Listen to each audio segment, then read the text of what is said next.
Chapter 21 Cultivation Association. You are listening at novelfull.audio. Chapter 21 Cultivation Association. Did you know he was a cultivator?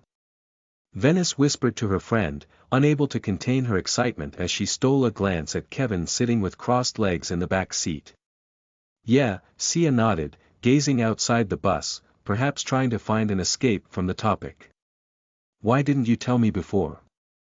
Venice asked, steering the bus to the right with a mischievous twinkle in her eyes. I only found out yesterday myself.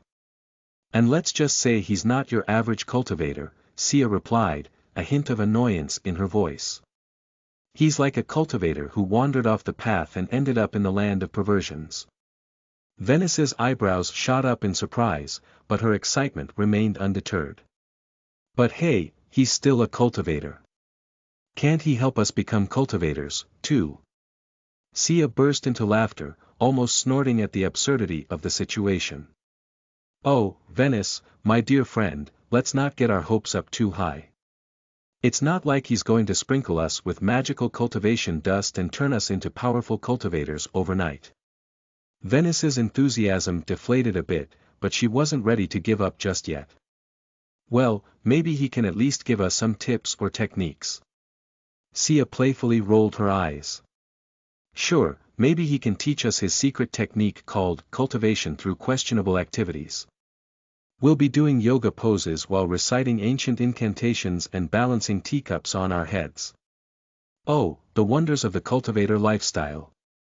But still not wanting her friend to dream these false scenarios, Sia looked at her friend with a serious face and continued, he will never give us anything other than money because it's the only things they can earn even in their sleep. Meeting a cultivator generous enough to share cultivation techniques with women like us in exchange for sex is a once-in-a-lifetime chance. Hearing Sia's words, Venice's morale dropped a bit. She knew she wasn't beautiful anymore, and even in her younger days, she wasn't attractive enough to catch the attention of a cultivator. But she couldn't help but hold on to a glimmer of hope. Sia noticed her friend's mood dampening and tried to console her. Don't worry. Just having sex with him and receiving his semen can benefit our bodies. So, try to please him as much as you can, and maybe he'll be happy enough to keep you as a booty call, like me at least. As she uttered those words, Sia's self-respect plummeted into the gutter. She felt pathetic even listening to herself and wondered how her friend would react to such advice. To her surprise, Venice nodded in understanding and said, so, that's why you kissed me, even if you were disgusted by it. Sia nodded in astonishment, unable to believe that her once simple and cute friend, Venice, would be so tolerant of this path. But why are you doing this? You don't need money like me, and weren't you saving money to buy a cultivation technique? Venice asked, aware that her friend was wealthy and had expressed her desire to purchase a cultivation technique. The cultivation technique could be bought with units, but they were quite expensive. The one Sia wanted to buy cost 5 million units and was just a high earth rank. Even some low-level cultivators had to work hard for 2 years to earn that much money. Yeah, I am going to buy it, but it doesn't hurt to know someone who's already a cultivator. He can help me gather more information and provide assistance in exchange for me following his orders for now, Sia explained, envisioning the day when she would finally be able to start her cultivation journey. Venice fell silent, contemplating her own situation. She, too, had thought about saving money for a cultivation technique, but at 38 years old, it seemed challenging. However, she was determined to do it for the sake of her 2 girls. As she looked at Kevin with a resolute gaze, Venice thought about the financial opportunities she could explore with him. She even considered Sia's claim about the beneficial effects of his semen on her body, thinking it might make her stronger and allow her to work in the mines. Both women were lost in thoughts of their future, which now seemed intertwined with Kevin, whose own future remained uncertain. Kevin absorbed a significant amount of yin qi from Venice. Yin qi accumulated when women abstained from sex, gradually building up in their cores. Sia didn't have much of it due to her active sex life even before Kevin entered the picture. However, Venice seemed to have gone without sex for quite some time, resulting in an abundance of yin qi. Kevin had already used half of it and had successfully opened his first meridian fully. The wave of energy coursed through his entire body, and he didn't stop there. Utilizing the remaining yin energy, he targeted the gate of the second meridian, known as Du Meridian. With more than half of the yin energy still circulating freely, Kevin had a high chance of success. He focused his efforts and successfully opened his second meridian, causing another energy wave to surge through his body. After a moment, Kevin opened his eyes and felt his vision sharpen and his hearing become clearer. Curious about his newfound strength, he clenched his fist and experienced a rush of power coursing through his muscles. A wide smile formed on his lips as he reveled in the sensation. With excitement, Kevin observed the two women engrossed in conversation and glanced out the window, realizing that they had arrived in the city and were just a couple of minutes away from their stop. Sporting a wide smile, he approached the women. Sia sensed Kevin walking towards them and turned back, surprised to see a noticeable glow on his face. She caught herself staring and quickly composed herself, as Kevin noticed her puzzled expression and asked, "Is there something on my face?" Shaking off her surprise, Sia shook her head, indicating that there was nothing. However, Venice couldn't contain her astonishment and blurted out, "You've become quite handsome, sir." "Really? Have I?" Kevin exclaimed, his eyes widening as he caught a glimpse of his reflection. To his amazement, he noticed his skin glowing, appearing smoother and sporting a healthier rosy complexion. It will be a little easier now. Kevin muttered to himself, admiring his newfound handsomeness in the mirror. Venice, who had been distant earlier, now spoke in a casual tone. "What will be easier, sir?" "Nothing, and don't call me sir. Just call me Kevin, and I'll do the same for you," he replied, tearing his gaze away from the mirror. "Sia, are you free after this?" Sia hesitantly nodded, curious about his intentions. Kevin smiled and said, "Great. Then let's go to the Cultivation Association together." "I don't know the way." Sia couldn't help but wonder what Kevin had in mind, but she decided to keep her question to herself for now. Venice, however, didn't hesitate and asked directly, "Why are you going to the Cultivation Association, SI?" "Kevin." Kevin's smile grew slightly wider as he replied, "To register as a cultivator, of course." "Why register there? Won't they take half of your spoils and also charge money just for registration?" Sia inquired, drawing from her research on the subject, fueled by her own aspirations to embark on a cultivation journey someday. Chapter 22 Registering as Cultivator. You are listening at novelfull.audio. Chapter 22 Registering as Cultivator. The Cultivations Association, founded by powerful cultivators, predated the Kaisor Kingdom where Kevin currently resided. It served as an international organization to assist ordinary people in their cultivation journey. However, due to the strict protocols and rules, it didn't have the best reputation in smaller kingdoms like this one. Additionally, their assistance came at a high price that many people in the city couldn't afford. Observing Sia's confused expression, Kevin explained, "Why not register there?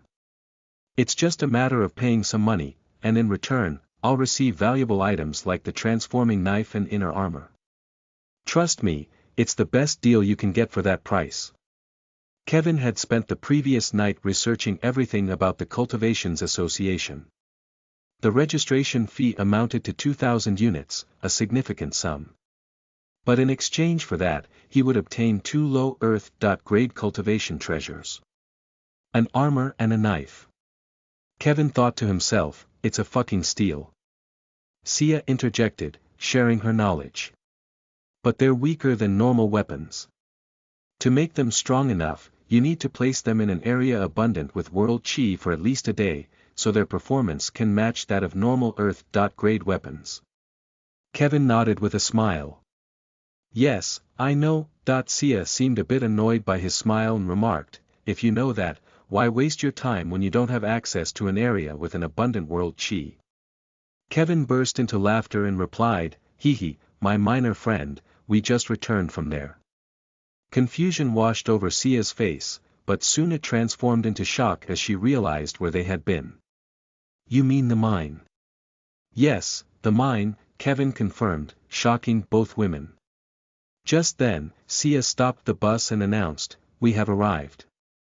Kevin nodded and said, "Miss Venice, I had quite a fun ride. How about we have more rides like this sometime?" Venice blushed at his suggestion and nodded in agreement. Kevin smiled at her response and said, "Good. Let's meet again sometime." With those words, he exited the bus, followed by Sia bidding her friend a farewell. "I'll contact you when I'm free, okay?" Venice nodded, still burdened by guilt, as she watched Kevin and Sia leave the bus. Her guilt-ridden conscience lingered, but she pushed it aside, determined to secure a better life for her children. "At least better than mine," she muttered and took off as she still have a route to go. After waiting for a while, a taxi finally arrived, which Sia had called when Kevin mentioned his visit to the Cultivations Association. Why does he need me for such a simple task? Booking a taxi and finding the location is not rocket science. Sia's face looked annoyed as she stared out of the window. Even a child could easily handle these tasks with a few taps on a smartphone. Yet, here she was, being bothered by Kevin's lack of independence. Meanwhile, Kevin, oblivious to Sia's inner frustrations, gazed outside the taxi window with anticipation as they passed through the bustling business district in the affluent area of Lusima City. The towering skyscrapers, a mix of modern marvels and traditional architectural gems, mesmerized him, and he couldn't help but feel captivated by the ever-changing cityscape. After a 20-minute ride, the taxi arrived at their destination, a modest 4-floor building with a signboard that read, Cultivations Association. Kevin stared at the building with skepticism, his expectations deflated. He had envisioned a grandiose organization, larger than even the kingdom itself, with an air of mystery surrounding it. However, the reality before him was a simple-looking, unassuming building that failed to meet his lofty expectations. But as Kevin's gaze stayed on the signboard, he felt a strange sensation wash over him. His mind seemed to calm, his thoughts becoming clearer, and the weariness in his body gradually diminishing. Why isn't he paying? Stupid bastard, Sia muttered under her breath, her impatience growing as she observed Kevin's slightly disappointed expression. Frustrated by his inaction, she reached into her own pocket and decided to take charge by paying the taxi driver herself. Startled by Sia's annoyed voice, Kevin snapped out of his daze and shifted his attention away from the sign. Okay. But wait, where is he going without the money? Kevin asked, confusion etched on his face as he realized that the driver had already departed. I paid him. You can pay me back later, Sia replied briskly, already striding towards the entrance of the building, her determination unwavering. As Kevin and Sia stepped into the Cultivations Association, Kevin's senses heightened, absorbing the unique atmosphere that enveloped the place. The air crackled with potent chi, and an inexplicable sense of calmness washed over him, reminiscent of the experience he had felt at the entrance board. He glanced around and noticed that most of the floor appeared empty, save for a reception window occupied by a middle-aged woman. That was the only notable feature in sight, apart from a door situated to the left. The space from the building's main entrance to the reception area was rather narrow, accommodating a maximum of 9 people at most. Kevin couldn't comprehend why they had chosen to be so stingy with the space. Even though the building spanned 4 stories, they could have widened the reception area and provided some seating for visitors. However, in that moment, the lack of other people seemed inconsequential, as Sia and Kevin approached the reception area. Kevin took the lead and greeted the captivating middle-aged lady with a friendly tone. Hello, miss. Is this where I can register as a cultivator? Welcome, ma'am and sir, the middle-aged lady responded politely.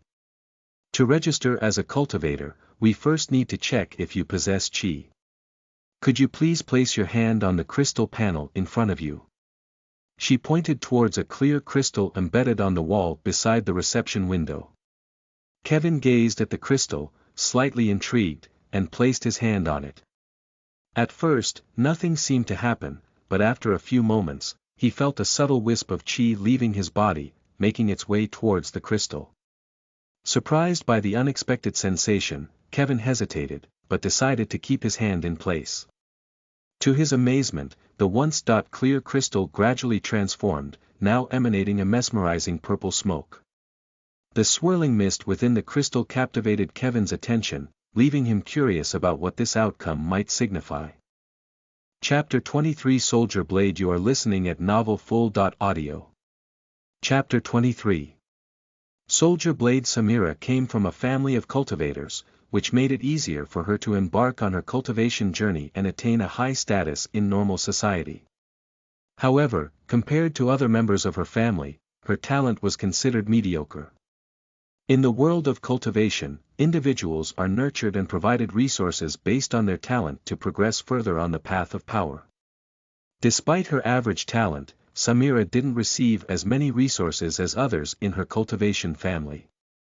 To pursue her goal of becoming powerful and leaving the city of Lusima, she found employment at the Cultivations Association.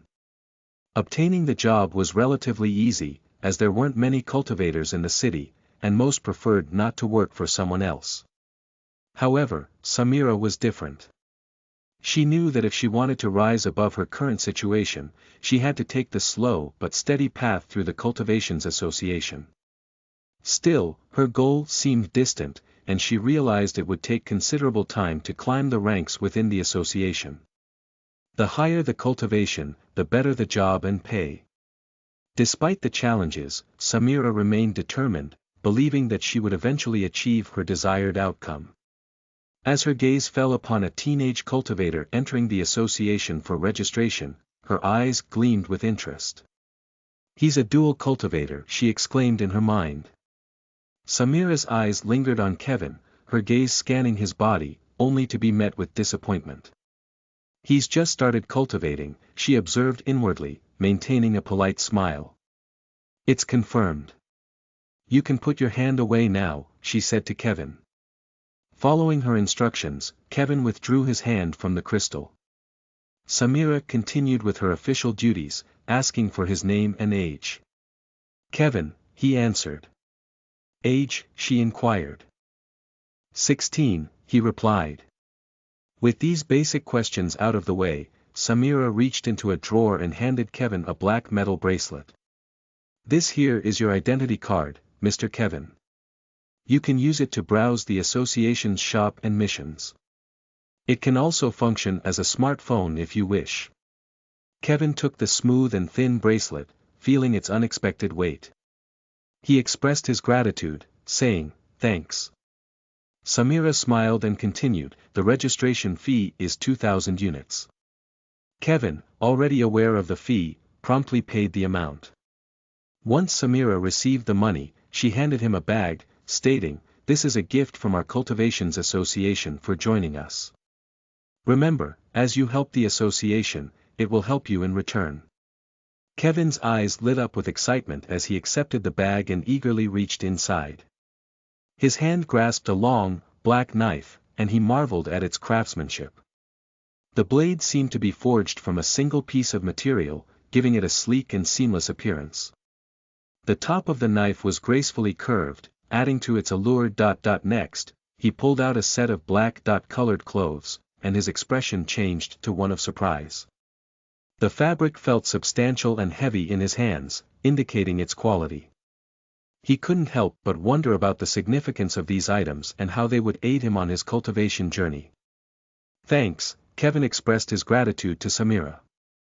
To which Samira replied, "It's just a small token from the Cultivations Association to show how grateful we are to have independent cultivators like you be a part of us. You can access some missions posted by the association through that bracelet and choose the one you like." "I will," Kevin said, feeling a surge of excitement about the possibilities that lay ahead. He and Sia left the building. Samira watched Kevin as he left and muttered to herself, "Let's hope he becomes powerful soon." As Kevin walked home after Sia left for hers, he began to explore his newly acquired smartphone, or rather, smart bracelet, as it seemed. To his shock and excitement, a message popped up on the screen. Hi. Kevin breathed heavily as he sliced the dark knife through the air. It had been 5 days since he registered at the Cultivations Association, and a pleasant surprise awaited him when he opened his smart bracelet's message box. There was a file labeled Soldier Blade. Guide to Wield Long Knives, sent by Samira, accompanied by a text that read, "Hope you will get strong and return me the favor." Kevin didn't know the reason behind the receptionist giving him this fighting technique, but he decided to accept it and train his skills. He also made the choice to postpone his trip to the Misty Mountains, focusing on mastering this new technique to grow stronger so he will not die on his first trip there. The Misty Mountains were classified as an B.rank place, according to the information Kevin obtained from the Cultivations Association's servers. He was thrilled to access the association's exclusive information network, which provided useful data not available to lower-level cultivators like him. Within just 2 days, he gathered crucial details about monster hunting, cultivation resources, and common monsters found in the region, along with tactics to defeat them and the usability of their body parts. With his preparations complete, Kevin had secured enough capital to purchase essential survival supplies, such as a military-grade bag, a sturdy tent, and other necessities, amounting to about 4,000 units. Additionally, he bought a new phone for his sisters and mother, spending around 7,000 units. Today, Kevin returned to the mine to earn some extra money and enhance his transforming armor and knife further. Meanwhile, Sia diligently mined for shiny crystals, building a substantial pile. "You're really going to the Misty Mountains?" Sia asked, holding another blue crystal and adding it to her growing collection. "Yes," Kevin replied, stopping his knife-waving exercise and catching his breath. "You know, even powerful cultivators sometimes don't return from there." "It's dangerous," Sia said, concern evident in her eyes. "Don't worry, I'm only going to explore the outer mountains." "I won't venture too deep," Kevin assured her, sitting down on the mine floor, fatigued from his rigorous training. He continued, "Have you mined enough, or do you want to gather more?" Sia looked at her impressive pile of luminous blue crystals and nodded in satisfaction. "All right, then let's go. If my mother or uncle asks about me, just tell them I'm staying at a friend's place that you introduced me to," Kevin said, gathering the crystals he mined that day. Sia nodded knowingly, aware that Kevin hadn't revealed his status as a cultivator to his family for some undisclosed reason. Chapter 24 Misty Mountains. You are listening at novelfull.audio. Chapter 24 Misty Mountains. Stay safe, Venice said with her adorable smile as Kevin disembarked from the bus outside the city walls. "I will, especially if it means feeling your soft skin again," Kevin playfully replied, causing her to blush. "Be cautious and come back," Sia added in a slightly colder tone. Kevin nodded in acknowledgement and made his way towards the group of people standing a short distance away. Each of them carried a big bag on their back, and some were equipped with various weapons like swords, bows, spears, and even futuristic-looking guns. It was evident that all of them were cultivators, as not many people could use such crude weapons to hunt monsters that were as powerful as well-armored soldiers. Kevin wished he could have one of those sci-fi guns, but they were too costly for him to afford. As he observed the crowd, Kevin was surprised to see so many cultivators gathered in Lusima City. He had thought there were only a few, but now it seemed like there were hundreds of them here. "I didn't expect so many cultivators in this city," he mused in his mind, sensing the presence of chi in their bodies. Curious, Kevin used his bracelet to check some statistics and discovered that there were around 8 billion cultivators in the Kaisor Kingdom alone. That was more than half the population of Earth, and it was just a portion of the 31 billion people in the kingdom. Intrigued by this newfound information, Kevin decided to explore more common knowledge, which his processors had initially considered unnecessary. He learned about the neighboring kingdoms surrounding Kaisor Kingdom. To the west was Tubarg Kingdom, to the south were 2 kingdoms named Bolrias and Astia, and to the east were Neruya and Kinemen kingdoms. Kaisor Kingdom stood in the middle of these 5 neighboring realms. The Astia kingdom stood as the most powerful among them all, boasting almost half of its population as cultivators. Tubarg came second, and Kaisor followed in third position, with Boreas ranked fourth, and Neruya and Kinemen placed fifth and sixth in terms of military strength. However, Kevin couldn't help but feel there was much more to this ranking.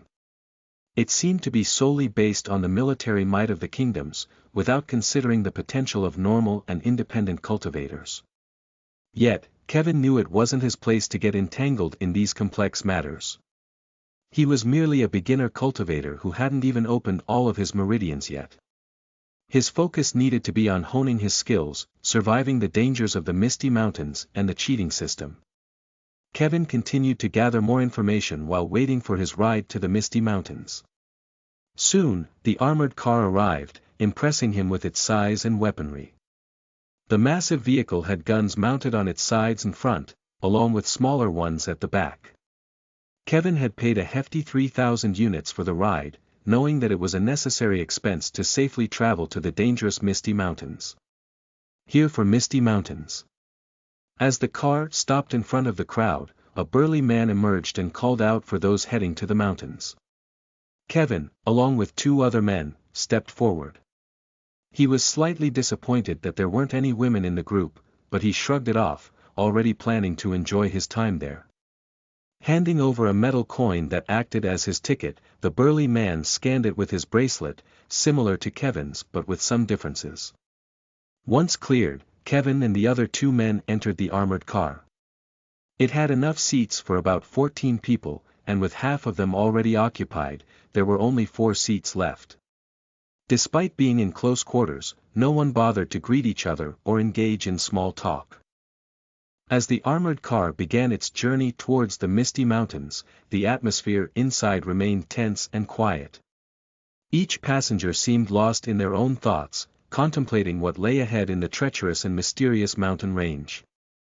Kevin couldn't help but feel a mix of excitement and anxiety. This was his first time venturing out on such a perilous journey, and he knew the Misty Mountains held unknown dangers. However, the prospect of gaining power and uncovering the secrets of cultivation kept him determined.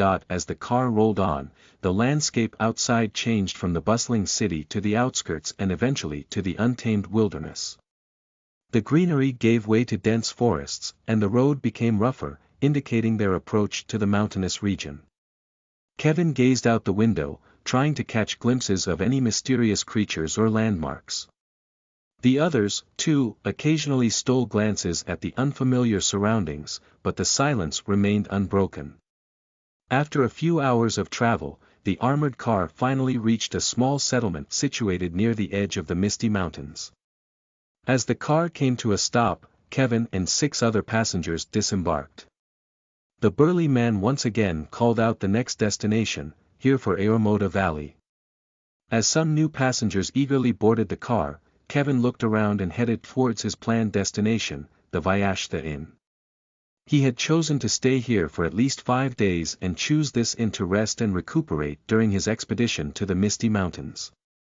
The Vyashta Inn held a unique reputation, not just as an inn but also for its involvement in certain activities related to Kevin's previous life's occupation, prostitution. Kevin had learned that the inn offered more than just a place to stay. It also catered to a clientele with specific interests, including some cultivators who worked as prostitutes. The presence of cultivator prostitutes intrigued Kevin, and that was another reason he had chosen this somewhat expensive inn. While money didn't hold much value to him since it couldn't be exchanged within the system, he still found it useful for purchasing goods that he could later sell in the stores and complete quests given by the system, but it wouldn't be cost-effective, so he decided to use it for other means. Like his stay at the Vyashta Inn and engaging with some beautiful cultivators. As Kevin approached the inn, he couldn't help but feel a mix of curiosity and excitement. The Misty Mountains adventure was just beginning, and the inn's unique offerings added an unexpected twist to his journey. While he knew he had to be cautious and focused on his cultivation, he couldn't deny that the prospect of meeting cultivator prostitutes piqued his interest. And the inn chi they got must be quite high grade, Kevin thought to himself as he entered the inn. Chapter 25 Evangelia Lorelli. You are listening at novelfull.audio. Chapter 25 Evangelia Lorelli. As he walked into the Vyashta Inn, he was greeted by an old lady at the front desk with a smile that said, "Welcome to the Pleasure Palace." She handed him the key to his room, and Kevin couldn't wait to unlock all the extras this inn had to offer. The hallway was dimly lit, like the entrance to a vampire's lair. But hey, no judgment here. He'd heard the nights in here could get pretty wild, and he was more than ready to join the party. As Kevin entered his room, he felt a wave of exhaustion hit him like a ton of bricks. But he didn't let that dampen his spirits. He was like a kid in a candy store, surrounded by misty mountains outside and mistresses inside. What a combo! Looking out the window, he saw the looming mountains shrouded in mist, the beginning of his grand adventure. But that could wait. Tonight, he wanted to enjoy some good old-fashioned cultivation of a different kind. As he checked out the inn's menu, he couldn't believe the options. It was like a buffet of women from nearby villages who decided to moonlight as, well, professional cultivators in the bedroom. What the heck? Did they recruit the entire village? Do they have a cultivator happy hour deal or something? He pondered, mentally separating the regular women from the cultivator pros.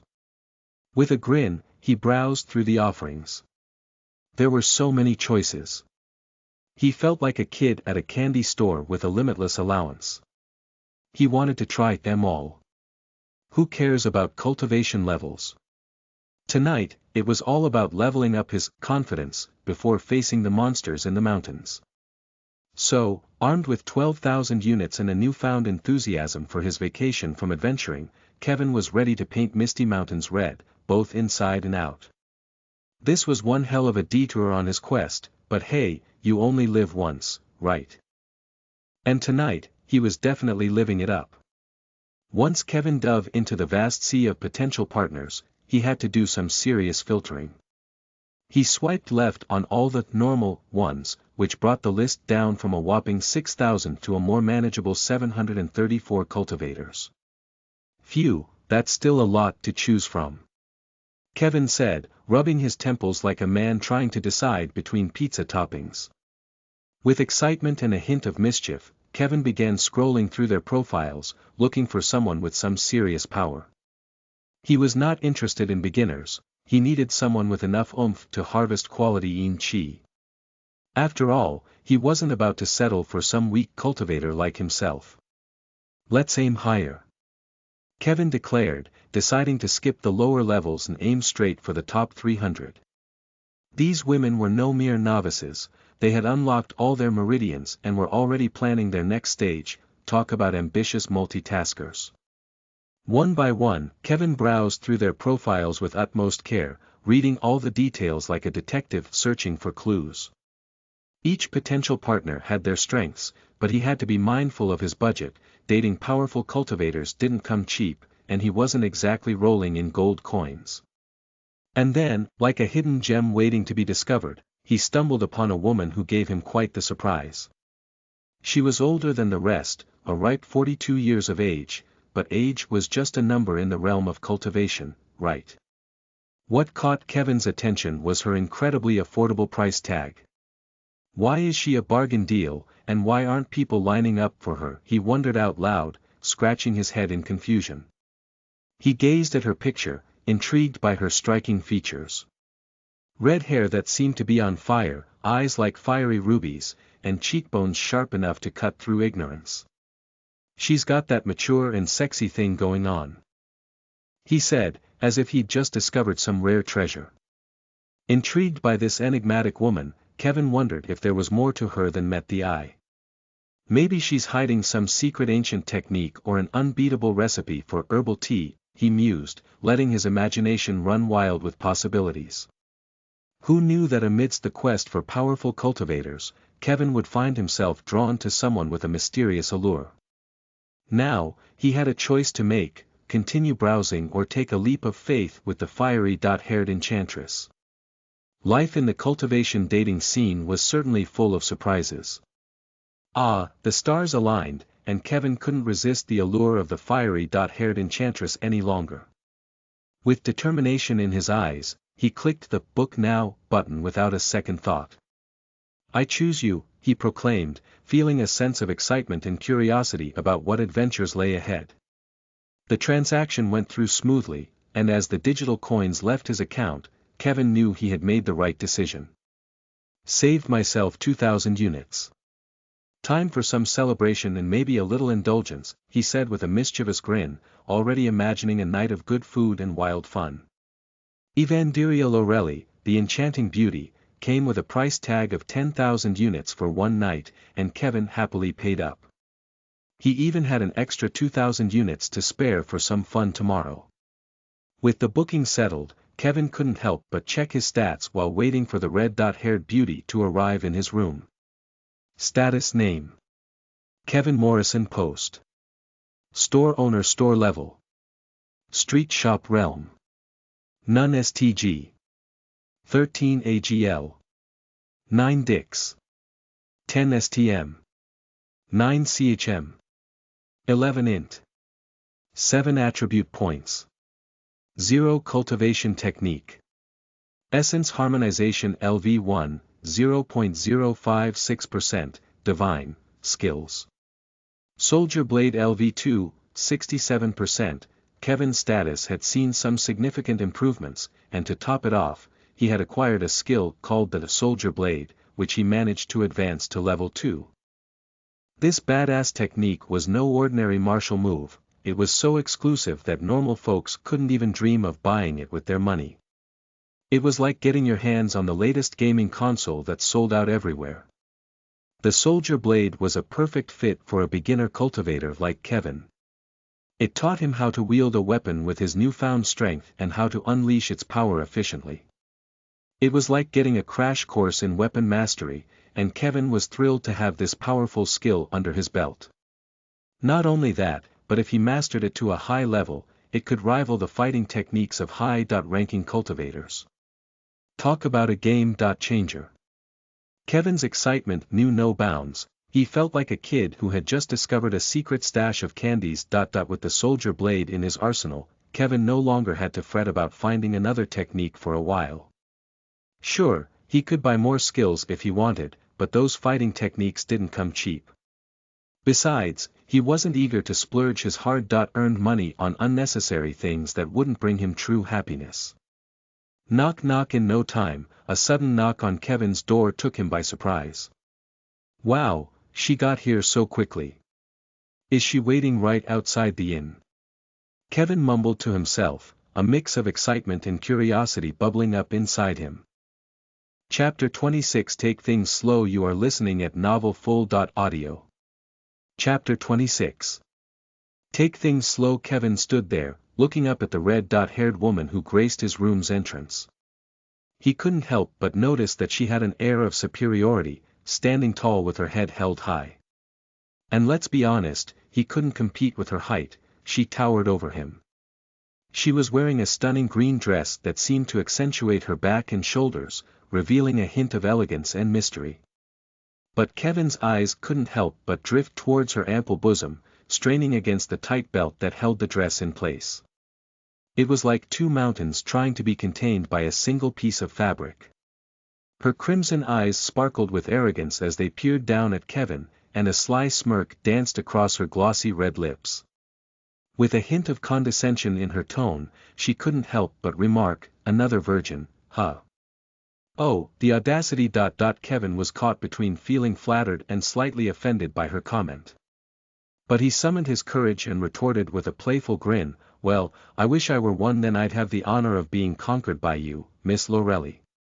Her arrogant smile softened into an amused one as she gazed at Kevin, now smiling.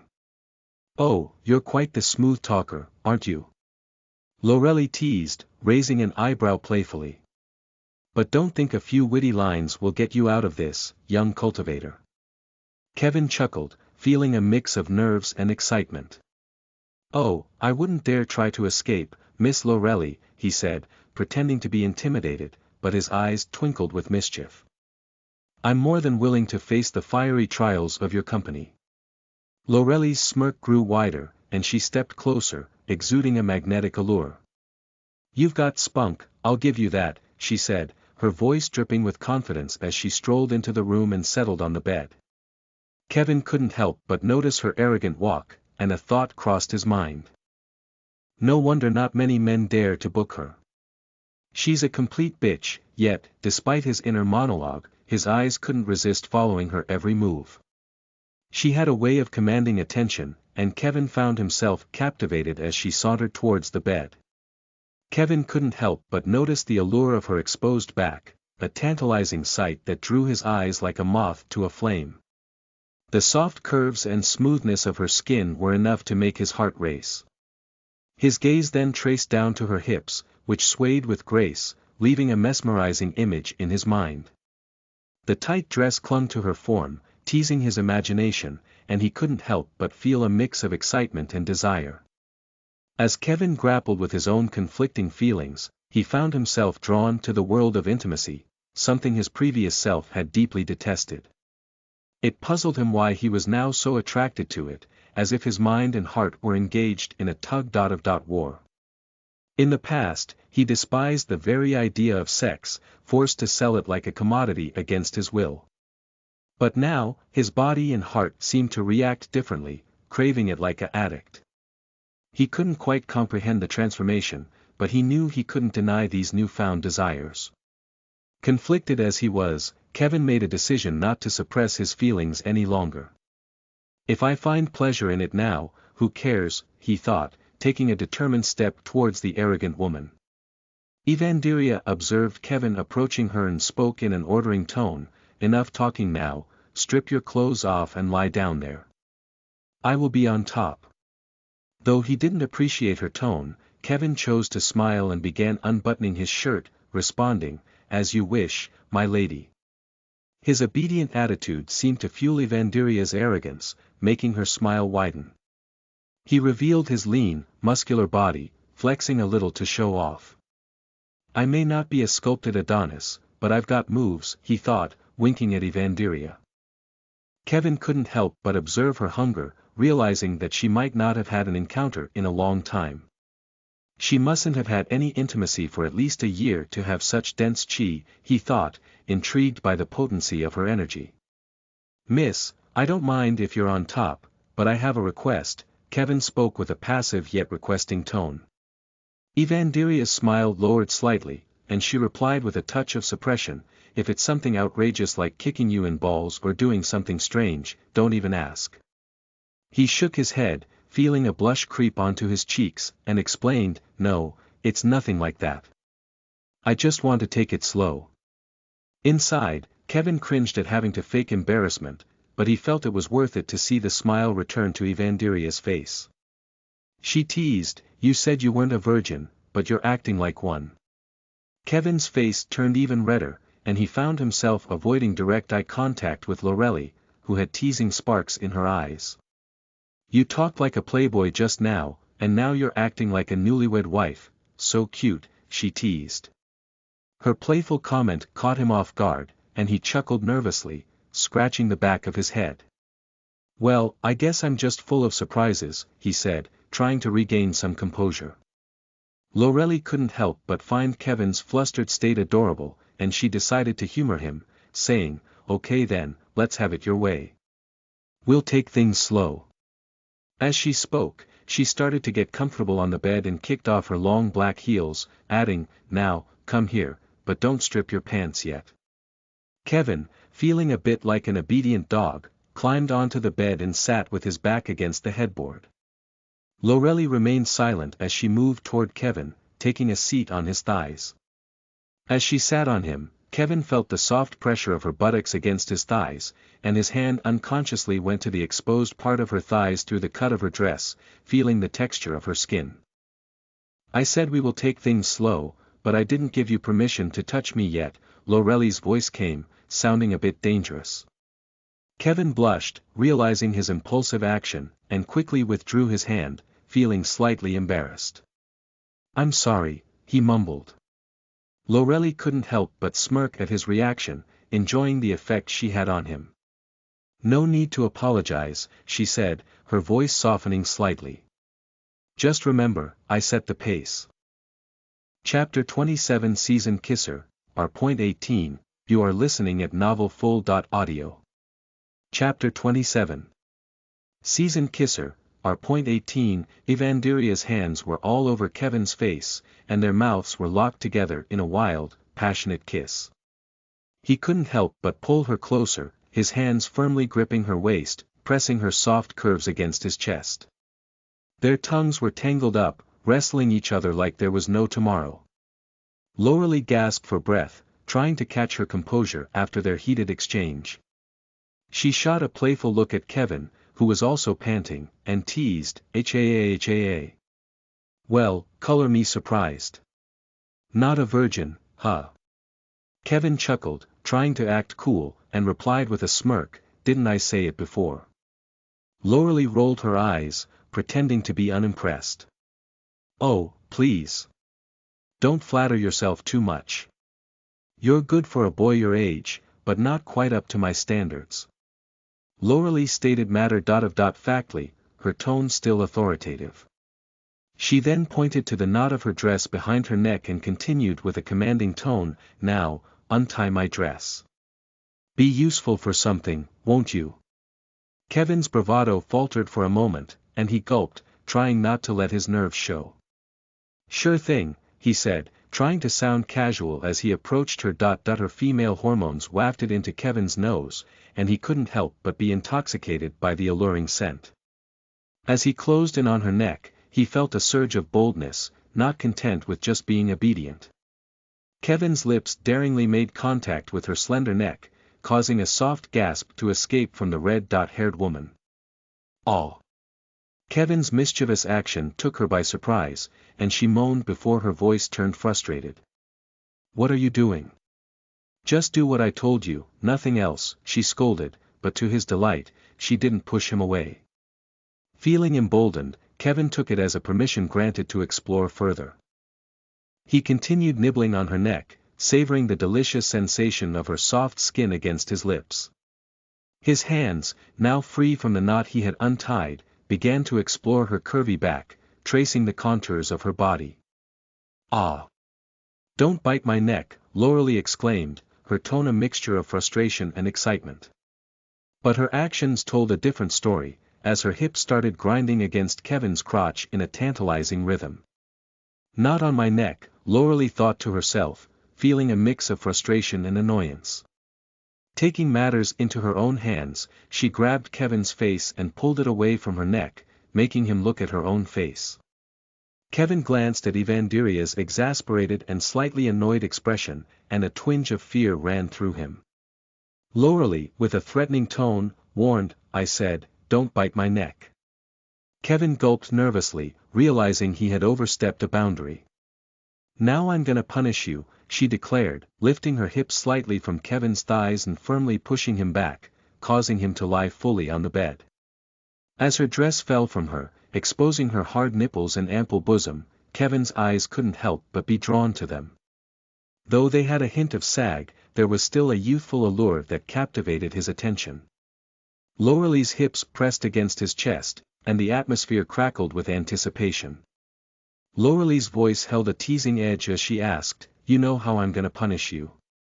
Her gaze was threatening, but it also carried a spark of excitement as her hands slowly stripped off her dress, revealing more of her enticing figure. Some men really liked it, while some liked it but didn't admit it. "Let's see which one you are. What's she gonna make me do?" Kevin's mind raced as he observed her naked thighs and belly, his eyes drawn to her black and red panties with a seductive red lace strip on the hems. There was a wet spot between them, hinting at her arousal. He couldn't help but feel both intrigued and nervous about what might come next. Loralee's hips moved closer to Kevin's face, and when they were right above him, she issued a commanding order, "Be a good boy and lick it." "Why would I do that? You should be sucking my dick, arrogant bitch," he said to himself, feeling conflicted about the situation. Despite his inner questioning, he decided to proceed and kissed Loralee's inner thighs while his hands caressed them. "You just wait. I wouldn't be golden-tongued gigolo if I don't make you beg for it. Laurelie's sadistic smile didn't deter Kevin's determination. He met her gaze with a playful glint in his eye as he kissed her thighs once again. Starting from near her knee, he moved tantalizingly towards the center, only to change course and kiss the other thigh, proceeding in reverse order from the previous one. As Kevin continued with his teasing kisses, Laurelie's body quivered slightly, as if surprised by his kiss-master skills. She looked down at him with a raised eyebrow and a hint of amusement in her eyes. Well, looks like we've got a seasoned kisser here, she thought to herself, secretly impressed by his smooching prowess. Meanwhile, Kevin's fingers bravely ventured to the wet spot on her panty, like intrepid explorers charting new territories. Laurelie couldn't help but smirk at the audacious move. Going straight for the treasure, huh, she teased, chuckling mischievously. Kevin didn't answer and just felt her soft folds through her silky panty. In his mind, Kevin expressed gratitude that he didn't have to face a hairy situation down there. Phew, smooth sailing ahead, he thought, relieved by the lack of any unexpected wildlife encounters. Kevin wasn't exactly disgusted by hairy vaginas, it's just that he didn't particularly fancy licking them. But being the adventurous soul he was, he understood that sometimes situations called for bold explorations, even in the wilderness down there. So, if the need arose, he'd take it in stride and embark on the untamed escapade without hesitation. After all, what's an adventure without a few hairy encounters, right? As Kevin explored Laurelie's intimate area, he noticed her legs trembling and assumed it was due to his exceptional skills. However, he soon realized that there was more to it. Perplexed by her weakness despite being a cultivator, he wondered why her legs couldn't handle her own body's weight. Miss Laurelie, no need to strain yourself. Let me take care of everything, Kevin said reassuringly. With a gentle touch, he lifted her slightly off the bed, providing support so she didn't have to put weight on her trembling legs. As Laurelie balanced herself with her hand on the bed, Kevin's surprising gesture amused her. With a mischievous and sardonic smile, Laurelie playfully asked, "So, you're one of those men who likes this type of punishments. I bet you'd even go to extremes if I offered to sit on your face. Wouldn't you?" Chapter 28 Asking for Dicking. R.18, you are listening at novelfull.audio. Chapter 28. Asking for dicking. R.18, you like that, don't you? Laurelie moaned, as one hand urged Kevin's head towards her crotch, while the other rested on the bed.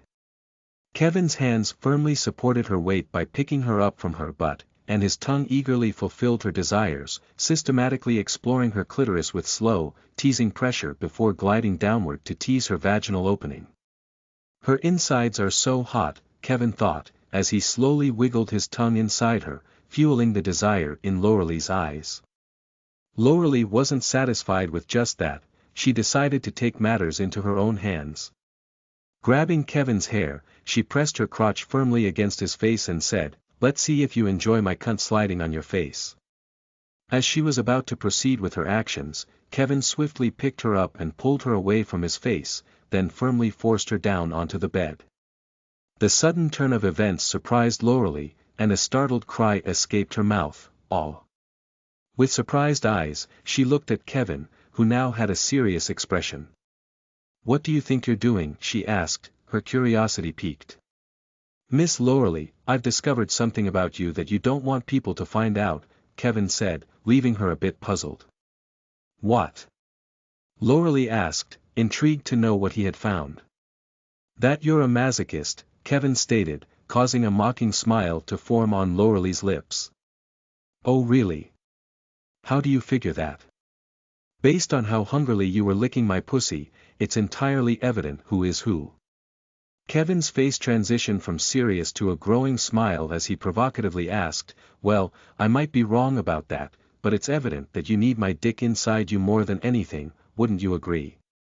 He enjoyed Laurelie's shocked expression as he made the proposition. Laurelie was taken aback, wondering how he knew her secret. Despite her shock, she managed to control her expression and firmly refused, "No, I don't lie, Miss Loralee. I can tell that your body lacks yang qi completely, leaving it weakened with only yin. If this continues for another week, you might even struggle to walk," Kevin said, as he found the cause of her weak body, because of his sensitivity towards the yin and yang qi. Loralee's arrogance remained high as she admitted, "So, what if you don't want to have sex with me? I have lines of men who would sell their soul for a night with me." Kevin wasn't impressed by her boasting and retorted, "Who are you trying to fool, Miss Loralee? We both know that men don't want to have sex with you, and you're too proud to ask them for it. I'm even surprised you chose to work as a prostitute." Anger flared in Loralee's eyes as she tried to push Kevin off her, but her attempts were in vain. Frustrated, she asked, "What do you want, then?" Kevin's smile widened as he looked at her angered expression and said, "I want you to beg for it." Loralee glared at Kevin, about to refuse, but he interjected, "Don't just refuse. Consider this. You only need to ask for it. As a cultivator, my yang qi would be more potent than others. It will at least give you 2 weeks more. Till you had to have sex again." Hearing Kevin's words, Loralee knew he was right. She had only 2 weeks before she wouldn't even have the energy to walk anymore. Her pride, however, made it hard for her to admit it. As a cultivator and a beautiful woman, she had never asked someone to have sex with her before. The issue lay with her cultivation technique, as her body had stopped forming yang qi. Though her husband was as powerful as her, which provided her with yang qi before, unfortunately passed away earlier this year. He was really innocent, Loralee said to herself, glancing at Kevin's face, who had a wide smile. And was easy to control, unlike this one. With an inward sigh, she looked away from Kevin and said in a lowered tone, "Have sex with me." Kevin grinned upon hearing her request but didn't immediately comply, acting as if he hadn't heard her. "What did you just say?" "Have sex with me," Loralee repeated, this time with a slightly higher tone. "Please." "And what?" Kevin continued his charade. "Please have sex with me," Loralee expressed her frustration, her blush becoming more apparent. Not in a position to display her anger, Loralee nodded reluctantly, causing Kevin's smile to widen. "Then get on all fours now and ask like you mean it." Loralee felt a mixture of embarrassment and frustration, but she knew she had little choice if she wanted to regain her strength.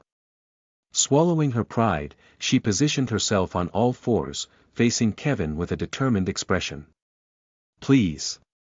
Have sex with me," she said again, this time with a mix of vulnerability and urgency in her voice.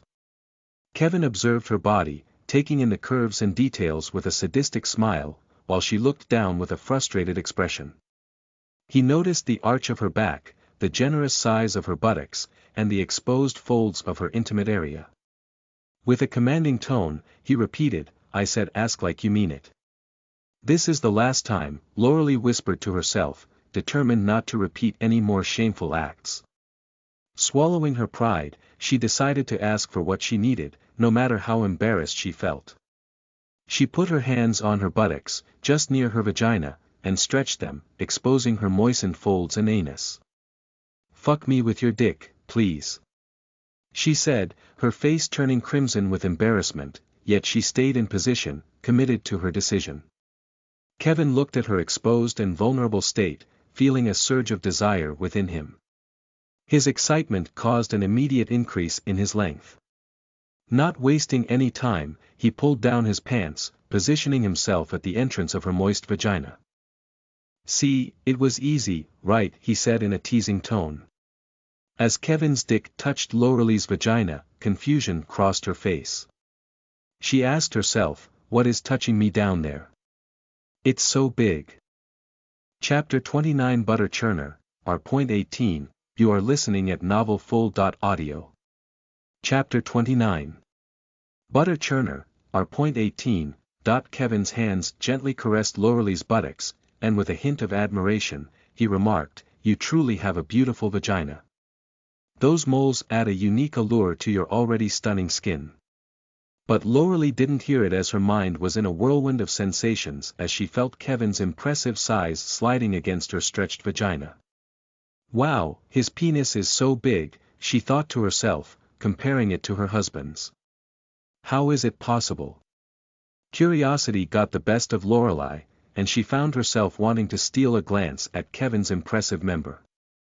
She was about to sneak a peek when Kevin slowly pushed his head inside her stretched vagina, leaving a vivid image of his penis imprinted in her mind. Ugh, Lorelei couldn't help but groan as the large head of Kevin's penis penetrated her, stretching her hole further.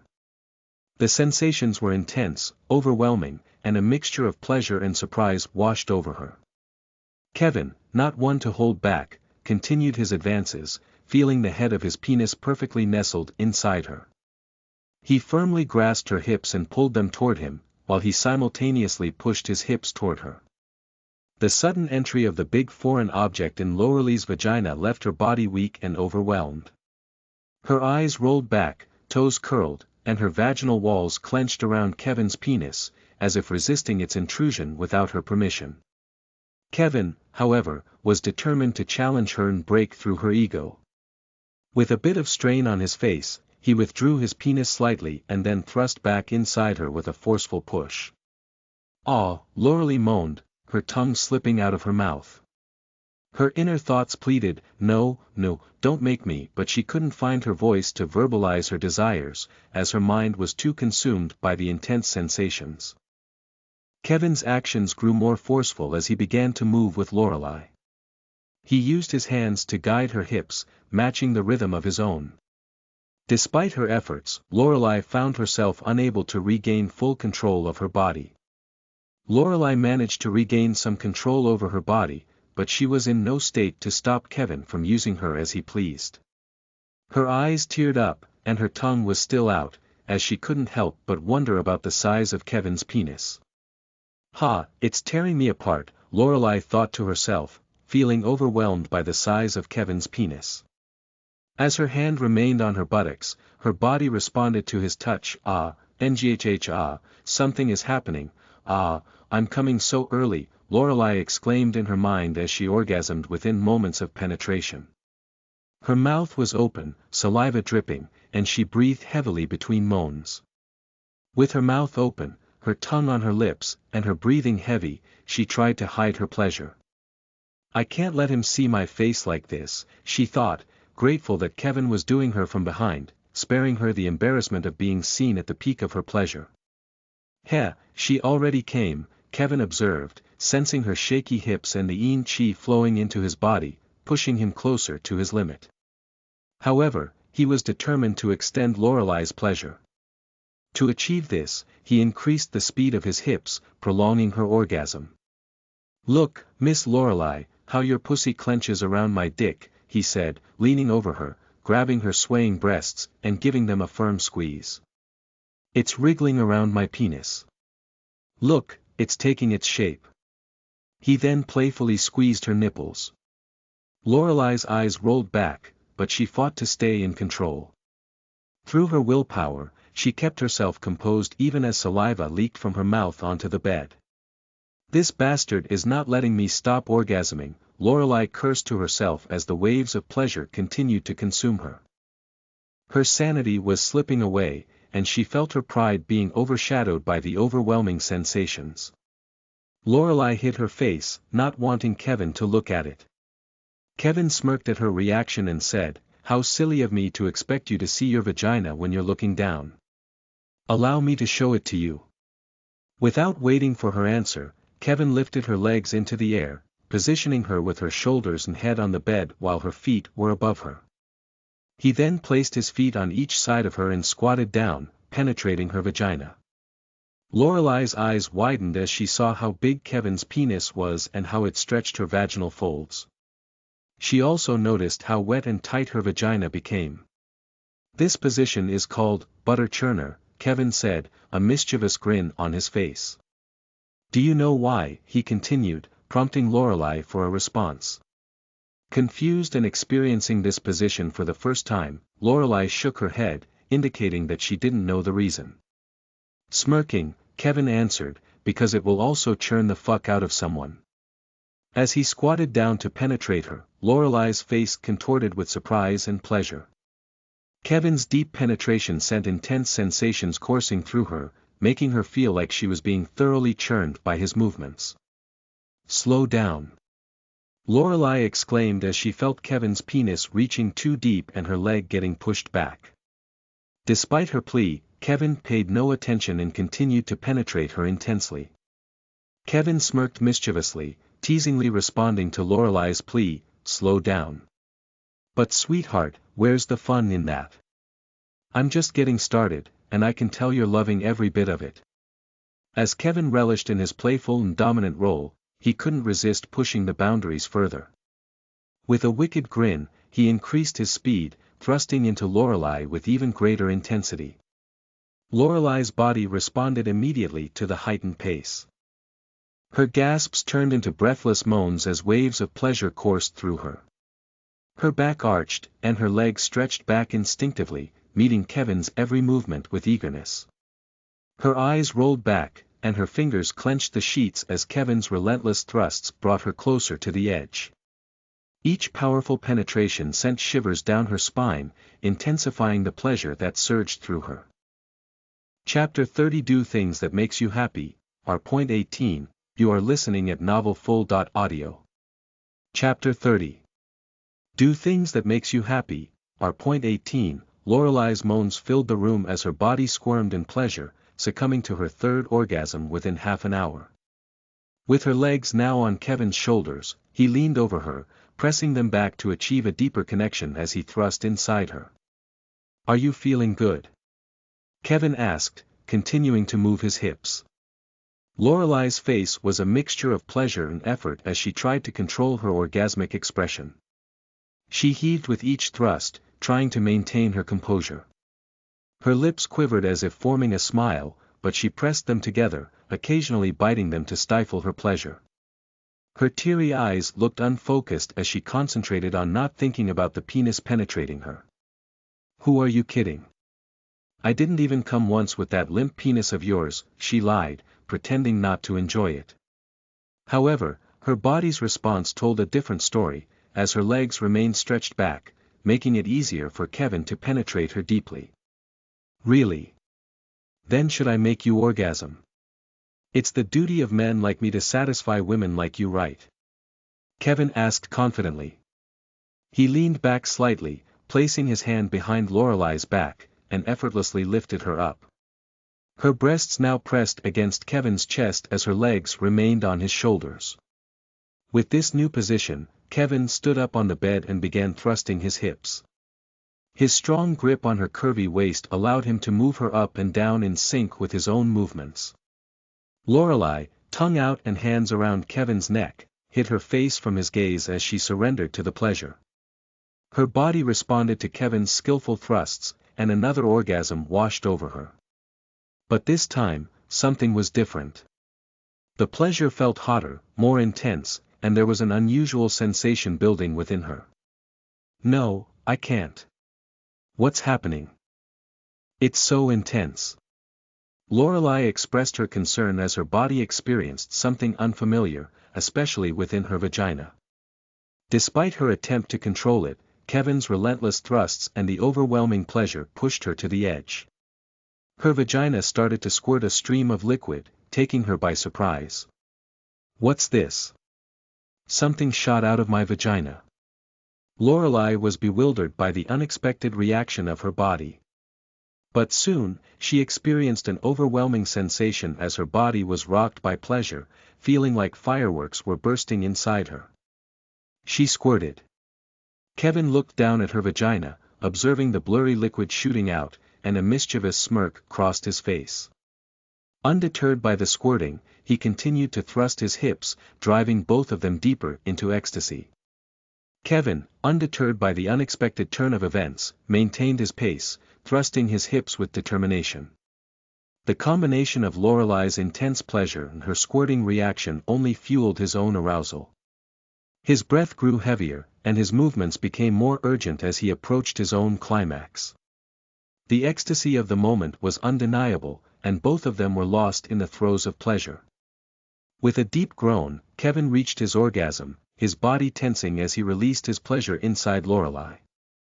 The shared intensity of their orgasms left them both trembling and spent, their bodies still connected in the afterglow of their intense encounter. Kevin took a brief moment to rest, then rose to his feet, glancing at Lorelei's trembling body with a smile. However, his expression soon darkened as he felt a hot sensation in his stomach. He closed his eyes, sensing the dense yin qi on the verge of bursting out from within him. "Fuck, this is too much," Kevin exclaimed in his mind, amazed by the density and quantity of yin qi he had accumulated from Lorelei. Nevertheless, a smile crept across his face as he pondered how many meridians he could open with such a substantial amount of qi. Currently, Kevin had 2 meridians open, the Rin and Du, out of the 8 meridians. The next one in line was the Chon meridian, the penetrating vessel of the body. Drawing the yin qi through Ren and Du meridian, Kevin focused on his Chon meridian, directing the potent yin qi towards it. As the energy surged through him, he felt a tingling sensation along the pathway of the meridian. With steady concentration, he channeled the yin qi to open the Chon meridian. The process was intense, but the pleasure he derived from his newfound abilities only added to the ecstasy of the moment. With the Chon meridian unlocked, Kevin's power surged, leaving him feeling more connected to the essence of life itself. But he didn't stop there. He knew he had more yin qi to explore and more meridians to unlock. Kevin directed his focus to the Dai Mai meridian, known as the girdle vessel, encircling the waist. The potent yin qi surged through the pathway of the meridian, infusing him with a wave of grounding and emotional stability. The flow of yin qi felt like a rhythmic dance, synchronizing with the essence of pleasure and passion he had experienced. Each surge of energy resonated within him, amplifying his sense of inner balance and resilience. As the Dai Mai opened, it seemed to cinch tightly around his waist, metaphorically binding him to the profound connection he had forged. The merging of energies felt empowering, and Kevin's ability to manage his emotions and actions became more pronounced. With the unlocked Dai Mai, Kevin felt a profound harmony between his physical and emotional aspects. As Kevin opened his eyes, a sense of calm and contentment washed over him. But soon, that tranquility gave way to excitement and a mischievous glint in his eyes. He couldn't help but burst into a wicked laughter, reveling in the newfound power and sensations this world had brought him. "I don't know who brought me to this world, but I'm truly grateful. Finally, I get to taste this incredible power," Kevin said, clenching his fist and feeling the rush of excitement. His enthusiasm only grew as he continued, "This is awesome. I'm not sure what I can do with this power, but I'm going to make sure I live life the way I want to. I will do kind if that make me happy, I will do evil if that make me happy, I will fuck women if that make me happy, I will fuck someone else's women if that make me happy, I will do everything that makes me happy."